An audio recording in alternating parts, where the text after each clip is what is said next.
जय हिंद बच्चों। तो आज जो हम कविता पढ़ने वाले हैं, इस कविता का शीर्षक है कैमरा में बंदा पाहिज। और इस कविता के कवि हैं रघुवीर सहाय जी। यह एक व्यंग्यात्मक कविता है। यह कविता असल में दूरदर्शन जैसे दृश्य श्रव्य माध्यम पर एक कठोर और मुकम्मल टिप्पणी कही जा सकती है। अक्सर समाचार चैनल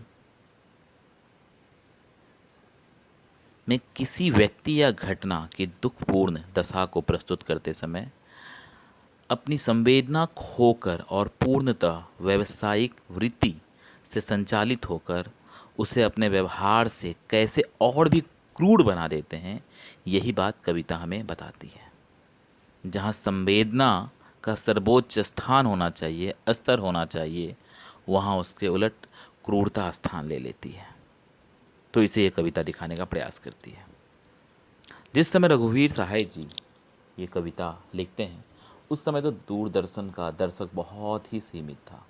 लेकिन आज दूरदर्शन के दर्शकों की अगर हम बात करें तो उनकी जो संख्या है वो बहुत हद तक बढ़ गई है। और ऐसे में हमारी जिम्मेदारी बनती है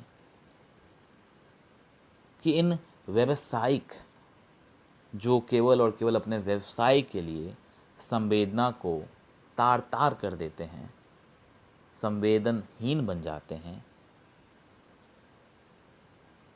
इनसे हम दूर रहें। आज टीवी माध्यम के बाजारीकरण ने उसे और ज़्यादा संवेदनहीन बना दिया है। अर्थात अपाहिजपन को, संवेदना को, भावनाओं को बेचने का कार्य जो है वो और अधिक स्तर पर होने लगा है। रघुवीर जी ने बहुत पहले ही रघुवीर जी बहुत पहले ही ये समझ गए थे। उन्होंने जान लिया था, उन्होंने भविष्य को देख लिया था और इसीलिए उन्होंने ये कविता लिखी थी। आज तो हम विभिन्न चैनलों में देखते हैं क्या स्थिति है, आज सोशल मीडिया में हम देखते हैं क्या स्थिति है। किस प्रकार से अपने कारोबार को बढ़ाने के लिए, किस प्रकार से अपने व्यू को बढ़ाने के लिए, किस प्रकार से अपने टीआरपी को बढ़ाने के लिए किस किस तरह के हथकंडे अपनाए जाते हैं। तो इस तरह से ये कविता बहुत प्रासंगिक है। इस कविता को लिखने वाले रघुवीर सहाय हैं, चूँकि उनके बारे में हम कुछ जान लेते हैं। हम उनके बारे में संक्षेप में ही जानेंगे। तो इनका जन्म उत्तर प्रदेश लखनऊ, और इनकी जो प्रमुख रचनाएं हैं तो अज्ञे द्वारा संपादित दूसरा सप्तक 1951 में, आरंभिक कविताएं, महत्वपूर्ण काव्य संकलन सीढ़ियों पर धूप में, आत्महत्या के विरुद्ध, हंसो हंसो जल्दी हंसो। पत्रकारिता, क्योंकि ये एक पत्रकार थे और पत्रकार के साथ साथ एक बहुत ही अच्छे कथाकार और कवि भी थे, तो पत्रकारिता ऑल इंडिया रेडियो के हिंदी समाचार विभाग से संबद्ध रहे। फिर हैदराबाद निकलने वाली पत्रिका कल्पना और उसके बाद नव भारत टाइम्स तथा दीनमान से संबद्ध रहे। सम्मान इन्हें साहित्य अकादमी पुरस्कार मिला है और सन 1990 में इनकी मृत्यु हो गई थी।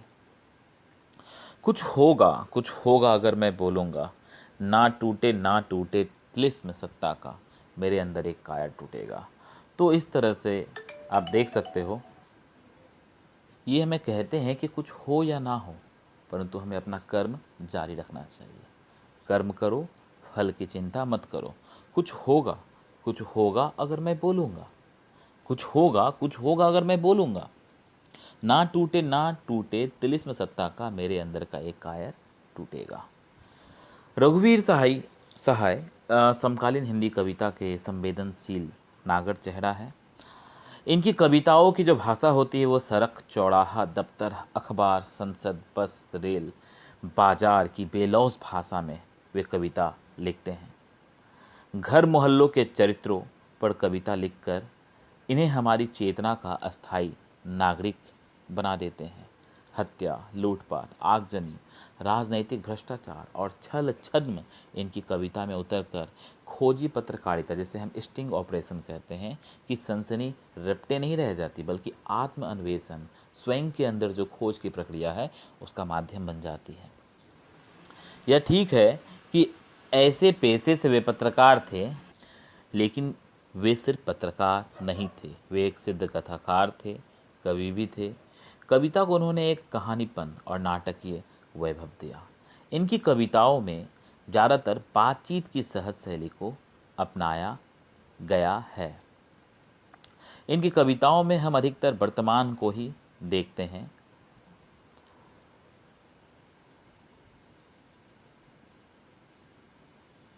इनकी एक कविता है रामदास, जो बहुत ही अच्छी कविता है, और उस कविता को भी अगर आपको मौका मिले तो ज़रूर पढ़िएगा।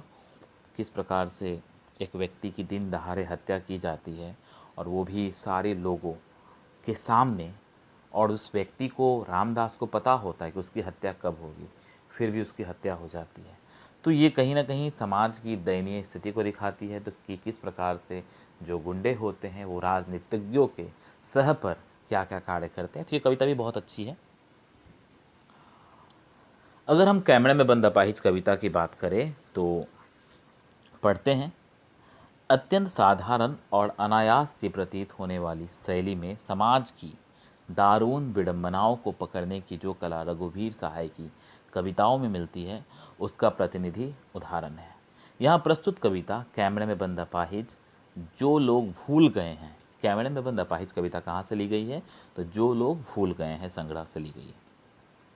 शारीरिक चुनौती को झेलते व्यक्ति से टेलीविज़न कैमरे के सामने किस तरह के सवाल पूछे जाएंगे और कार्यक्रम को सफल बनाने के लिए उससे कैसी भंगिमा की अपेक्षा की जाएगी, इसका लगभग सपाट तरीके से बयान करते हुए कवि ने एक तरह से पीड़ा के साथ दृश्य संचार माध्यम के संबंध को रेखांकित किया है। यानी यहाँ पर ये दृश्य श्रव्य माध्यम में की स्थिति को दिखाएंगे कि किस प्रकार से व्यक्ति जो है वो संवेदनहीन हो जाता है व्यावसायिकता के कारण, तो उसे वो दिखाने का प्रयास करेंगे। और बहुत ही साधारण भाषा में उन्होंने बताया है, और अपनी कविता का पात्र भी उन्होंने एक पत्रकार को ही बनाया है। ये एक व्यंग्यात्मक कविता है और आपको बहुत सारी व्यंग जो है वो देखने को मिलेगी। किसी की पीड़ा को बहुत बड़े दर्शक तक पहुंचाने वाले व्यक्ति को उस पीड़ा के प्रति स्वयं संवेदनशील होने, दूसरों को संवेदनशील बनाने का दावेदार होना चाहिए। ये क्या कहते हैं कि अगर आप किसी के पीड़ा को पहुंचाना चाहते हैं जनता तक, तो आपको पहले स्वयं संवेदनशील होना चाहिए, उसके दर्द को समझना चाहिए, संवेदना को समझना चाहिए, और दूसरों को संवेदनशील बनाने का दावेदार होना चाहिए। लेकिन आज की विडंबना क्या है, आज का असमंजसता की स्थिति क्या है, आज का कन्फ्यूजन क्या है कि आप जब पीड़ा को पर्दे पर उभारने का प्रयास करते हैं, तब कारोबारी दबाव के तहत आपका रवैया संवेदनहीन हो जाता है। सहाय जी की कविता टेलीविज़न स्टूडियो के भीतर की दुनिया को उभारती जरूर है, लेकिन यह आवश्यक नहीं है कि इसे सिर्फ टेलीविज़न माध्यम से जोड़ कर देखा जाए। अपनी व्यंजना में यह कविता हर ऐसे व्यक्ति की ओर इशारा करती है जो दुख, दर्द, यातना, वेदना को बेचना चाहते हैं, अर्थात सबके तरफ इशारा है। और ये केवल जब मैं आपको पढ़ाऊँगा तब आप भी जान पाओगे कि ये केवल दूरदर्शन पर ही व्यंग्य नहीं है, ये हम जैसे लोग पर भी व्यंग्य है। ये हम जैसे जो दर्शक वर्ग है उन पर भी व्यंग्य है कि हम भी ऐसे कार्यक्रम को बहुत ही देखने लगते हैं, आकर्षित होने लगते हैं। और यही कारण है कि वो जानबूझकर, जो मीडिया वाले हैं, जो दूरदर्शन वाले हैं, वो जानबूझकर इस तरह के कार्यक्रम में अफवाहिज को लाएंगे, किसी दुखी किसी निराश इंसान को लाएंगे और उनके भावनाओं को बेचने का कार्य करेंगे। तो कहीं ना कहीं वो हम पर भी व्यंग्य करते हैं। इस कविता को शारीरिक चुनौती झेलते लोगों के प्रति संवेदनशील नज़रिया अपनाने के लिए प्रेरित करते पाठ के रूप में भी देखा जा सकता है। इसके लिए कवि ने धूर संवेदनहीनता को रेखांकित करने का तरीका अपनाया है। वह दिखलाता है कि किस तरह करुणा जगाने के मकसद से शुरू हुआ कार्यक्रम जो है वो क्रूर बन जाता है। तो अब कविता के माध्यम से समझेंगे। कैमरे में बंद अपाहिज। आप यहाँ पर चित्र देख सकते हो कैमरा का।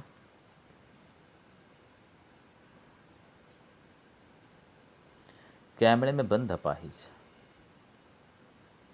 सर्वप्रथम मैं एक बार इस कविता को पढ़ना चाहूँगा और उसके उपरांत मैं इस कविता को शब्दशः समझाऊंगा।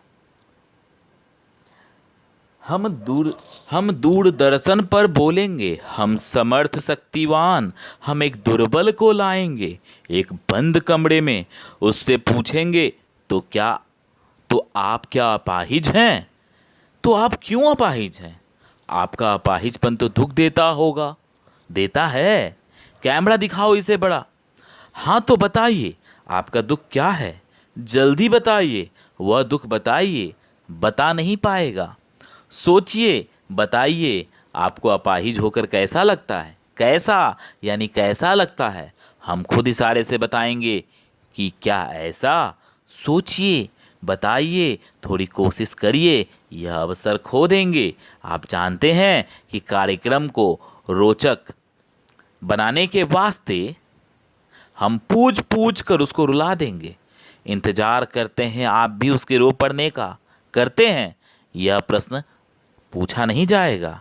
फिर हम पर्दे पर दिखलाएंगे फूली हुई आंख की एक बड़ी तस्वीर, बहुत बड़ी तस्वीर, और उसके होठों पर एक कसमसाहट भी। आशा है आप उसे उसकी अपंगता की पीड़ा मानेंगे। एक और कोशिश। दर्शक धीरज रखिए, देखिए हमें दोनों एक संग रुलाने हैं, आप और वह दोनों। कैमरा बस करो, नहीं हुआ, रहने दो, पर्दे पर वक्त की कीमत है, अब मुस्कुराएंगे हम। आप देख रहे थे सामाजिक उद्देश्य से युक्त कार्यक्रम, बस थोड़ी सी ही कसर रह गई। धन्यवाद। तो मैंने जिस प्रकार से कविता की आवृत्ति की है तो आपको समझ में आ गया होगा कि इस कविता में थोड़ा बहुत आप समझ गए होंगे इस कविता में क्या बताना चाह रहे हैं। अब इसे हम शब्द तो अब हम कविता को व्याख्या सहित पढ़ेंगे।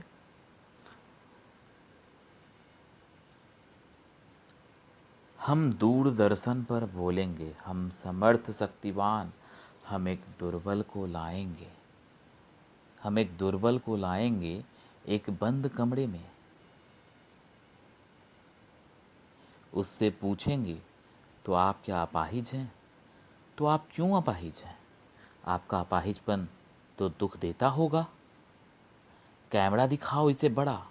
हाँ तो बताइए आपका दुख क्या है? जल्दी बताइए, वह दुख बताइए, बता नहीं पाएगा। यहाँ पर देखिए रघुवीर सहाय जो है वो स्वयं एक पत्रकार को इस कविता में पात्र के रूप में प्रस्तुत किए हैं और उस पात्र के माध्यम से किस प्रकार से पूरी जो दूरदर्शन है, अर्थात जहाँ इस प्रकार के कार्यक्रम होते हैं, जहाँ पर यातनाओं के साथ खिलवाड़ किया जाता है, किसी के भावनाओं को बेचा जाता है, किसी के दर्द के साथ खिलवाड़ किया जाता है, तो उसे वो दिखाने का प्रयास करते हैं। अब देखिए, हम दूरदर्शन पर बोलेंगे, हम समर्थ शक्तिवान, यानी जो यहाँ पर पत्रकार है रघुवीर साहब पत्रकार के माध्यम से क्या कहलवा रहे हैं कि वो बहुत शक्तिवान है, यानी दूरदर्शन जो है वो बहुत शक्तिवान है। वो क्या करते हैं, एक किसी दुर्बल को लाएंगे और एक बंद कमरे में बैठा देंगे, और वो दुर्बल क्या होगा, अपाहिज होगा, अपंग होगा, और उससे किस तरह के सवाल पूछे जाएंगे, उससे पूछेंगे तो क्या आप अपाहिज हैं? तो आप क्यों अपाहिज हैं? आपका अपाहिजपन तो दुख देता होगा, देता है। और उसके बाद सोचो, कैमरामैन को ये भी कहेंगे कि इसे बड़ा करके दिखाओ, क्योंकि इनका मकसद उस अपाहिज के दर्द को दिखाना नहीं, बल्कि उसके दर्द का व्यापार करना है। इसलिए कहेगा कैमरा दिखाओ इसे बड़ा करके। हाँ तो बताइए आपका दुख क्या है? और जिस प्रकार से जो उसके व्यावसायिक उन्नति के लिए जो सवाल महत्वपूर्ण होंगे, वही सवाल यहाँ पर पूछा जाएगा। हाँ तो बताइए आपका दुख क्या है? जल्दी बताइए, वह दुख बताइए, बता नहीं पाएगा। अब यहाँ वो अपाहिज दुख क्यों नहीं बता पा रहा है? क्यों नहीं बता पा रहा है? क्योंकि वो घबरा रहा है। पहले तो वो स्वयं ही बहुत दुखी है, वो अपंग है, अपाहिज है, दुर्बल है। उस पर से उसके ही जख्मों को कुरेदा जा रहा है, उसके ही जख्मों को कुरेदा जा रहा है और उसके जख्मों के संबंध में ही बार बार उसे याद दिलाया जा रहा है। तो उसकी स्थिति क्या होगी? अगर कोई डूब रहा है और हम उससे पूछेंगे कि भाई साहब आप डूब क्यों रहे हैं, आपको डूबने में कैसा लग रहा है? किसी का बेटा का देहांत हो गया है और हम उससे जाके पूछेंगे कि अब बताइए आपके अपने बेटे को खोकर कैसा लग रहा है? ये किस तरह का सवाल है? आज भी अगर आप मीडिया में देखोगे तो इस तरह के सवाल जो है पूछे जाते हैं। अगर कहीं पर भी युद्ध होता है, कहीं पर भी युद्ध मैं नहीं कहूँगा, वो बड़ा शब्द हो गया, कहीं पर भी अगर छोटा मोटा झगड़ा होता है, नोक झोंक होता है, तो एक बड़ा सा दर्शक वर्ग उसको देखने के लिए आगे आ जाते हैं। लेकिन ऐसे कितने दर्शक हैं जो उस समस्या को सुलझाना चाहते हैं, वो उसका आनंद लेना चाहते हैं? और लोग भी, आज तो सोशल मीडिया का ऐसा ज़माना हो गया है कि सभी मोबाइल लेकर पहुंच जाते हैं। कोई दर्द में है, किसी के साथ कोई घटना घट रही है, लेकिन हम जो है हम मोबाइल लेकर खड़े रहते हैं और उसे फिर पोस्ट कर देते हैं। ये क्या स्थिति है? तो रघुवीर सहाय जी इस चीज को पहले ही पहचान गए थे और इसीलिए ये कविता आज तो बहुत प्रासंगिक है, क्योंकि आज ऐसी घटनाएं तो बहुत अधिक घट रही है। और आज हम केवल दूरदर्शन को इनका दोष नहीं दे सकते, आज हम भी इसके बहुत बड़े दोषी हैं, क्योंकि हम स्वयं भी ऐसा करते हैं। आज आपको यूट्यूब में से बहुत सारे वीडियो मिल जाएंगे जहां आप देखोगे कि बहुत लोग किसी की मदद कर रहे हैं, उसका वीडियो बना रहे हैं, बहुत सारे व्यूज़ आ रहे हैं और अपना फिर वो कार्य कर रहे हैं। हाँ, अगर अच्छी बात है, अगर सच में उनकी संवेदना उनके साथ है, वो सच में उनकी मदद करना चाहते हैं तो बहुत अच्छी बात है। लेकिन केवल उनका उद्देश्य कारोबारी व्यवसाय है तो ये गलत है। यही स्थिति यहाँ पर है। अब वो अपाहिज व्यक्ति नहीं बता रहा है, तो ये व्यक्ति जो है पत्रकार, ये उसे और मौका दे रहा है, क्योंकि इसे अपने कार्यक्रम को सफल बनाना है। क्योंकि अपने कार्यक्रम को ये सफल नहीं बनाएगा तो इनका व्यावसायिक जो उद्देश्य है वो पूरा नहीं होगा। अब देखिए, सोचिए, बताइए आपको अपाहिज होकर कैसा लगता है। अब बोलिए ये कैसा सवाल है?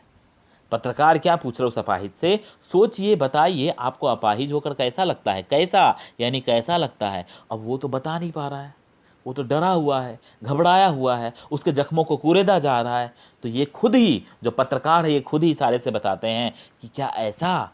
देखो कोष्टक में लिखा हुआ है, पट कथा के मतलब क्या बोलेंगे तरीके से यहाँ पे दिखाया गया है। हम खुद इशारे से बताएंगे, क्या ऐसा? सोचिए, बताइए, थोड़ी कोशिश करिए। क्योंकि पत्रकार को जब ऐसा लगेगा कि उनका व्यावसायिक उद्देश्य पूरा नहीं हो रहा है, वो जो करना चाह रहे हैं वो पूरा नहीं हो रहा है, तो उनसे फिर बोलेंगे थोड़ी कोशिश करिए, ये अवसर खो देंगे। सोचिए, ये जो दूरदर्शन वाले हैं, ये अपने आप को इतने शक्तिवान मानते हैं कि उन्हें लगता है कि वो उसके दर्द को कुरेद कर, उस अपाहिज के दर्द को, जख्म को कुरेद कर वो उसे अवसर दे रहे हैं। और क्या कहता है? अवसर खो देंगे। आप जानते हैं कि कार्यक्रम रोचक बनाने के वास्ते हम पूछ पूछ कर उसको रुला देंगे। यहां पर रघुवीर साहब पत्रकार अपने पात्र पत्रकार के माध्यम से क्या कहलवा रहे हैं, सुनिए। आप जानते हैं कि कार्यक्रम रोचक बनाने के वास्ते हम पूछ पूछ कर उसको रुला देंगे। यानी ये बहुत बड़ा व्यंग्य है ऐसे पत्रकारों पर जिनके लिए व्यवसाय ज़्यादा महत्वपूर्ण है। किसी का दुख या दर्द नहीं। अब सुनिए, इंतजार करते हैं आप भी उसके रो पड़ने का। अब यही मैं उस समय बता रहा था कि इधर देखिए, हम पर भी व्यंग्य किया गया है, यानी दर्शक वर्ग पर भी व्यंग्य किया है कि दर्शक भी चाहते हैं कि जो व्यक्ति, क्योंकि हम भी ऐसे कार्यक्रम से बहुत आकर्षित होते हैं और देखने लगते हैं, तो हम पर भी व्यंग्य किया गया है कि हम भी इंतजार करते हैं कि वो रो पड़े। ये कैसी विडंबना है? तो ये रघुवीर सहाय जो है, ये केवल और केवल दूरदर्शन वाले पर नहीं बल्कि दर्शक वर्ग पर ही कड़ा प्रहार करते हैं। क्योंकि यहाँ पर पत्रकार के माध्यम से क्या कहलवाया गया है। रघुवीर सहाय जी क्या कहते हैं? इंतजार करते हैं आप भी उसके रो पड़ने का। करते हैं। यह प्रश्न नहीं पूछा जाएगा। यह प्रश्न इसलिए नहीं पूछा जाएगा क्योंकि इसके पीछे भी कहीं ना कहीं जो पत्रकार है उनका व्यावसायिक उद्देश्य है।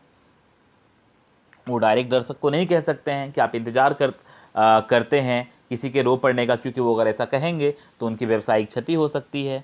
अब यहाँ देखिए, फिर हम पर्दे पर दिखलाएंगे फूली हुई आंख की एक बड़ी तस्वीर, बहुत बड़ी तस्वीर, उसके होठों पर एक कसमसाहट भी, आशा है आप उसे उसकी अपंगता की पीड़ा मानेंगे। एक और कोशिश, दर्शक धीरज रखिए, देखिए हम दोनों एक संग रुलाने हैं, हमें दोनों एक संग रुलाने हैं। यहाँ पर देखिए क्या बताया गया है, फिर हम पर्दे पर दिखलाएंगे फूली हुई आंख की एक बड़ी तस्वीर। अब क्योंकि प्रश्नों को पूछ पूछ कर उनके जख्मों को इस तरह से कुड़ेदा गया है कि वो और दुखी हो गए हैं और दर्द में चले गए हैं, और उस समय उनकी आंखें फूल गई है, और उस फूली हुई आंखों को कैमरामैन को कहा जाएगा कि इसको बड़े करके दिखाओ, ताकि दर्शक वर्ग भी इसे देखे, दर्शक वर्ग भी इसे देखे और वो भी इसे पीड़ा माने, और दर्शक भी उसे देखकर रोने लगे। यानी दर्शक को भी सहानुभूति हो और दर्शक भी उसे देखकर रोने लगे, अधिक से अधिक जो दर्शक है वो जुड़े। इसीलिए दर्शक को कहा जा रहा है एक और कोशिश, यानी पत्रकार जो है लगातार प्रयास करते रहता है और कहता है एक और कोशिश, दर्शक धीरज रखिए, देखिए हमें दोनों एक संग रुलाने हैं। यानी इनका क्या उद्देश्य है? इनका उद्देश्य है कि ये किसे रुलाना चाहते हैं? ये उस अपाहिज अपंग व्यक्ति को भी रुलाना चाहते हैं, और जो दर्शक वर्ग है उनको भी। तभी इनका कार्यक्रम सफल हो पाएगा।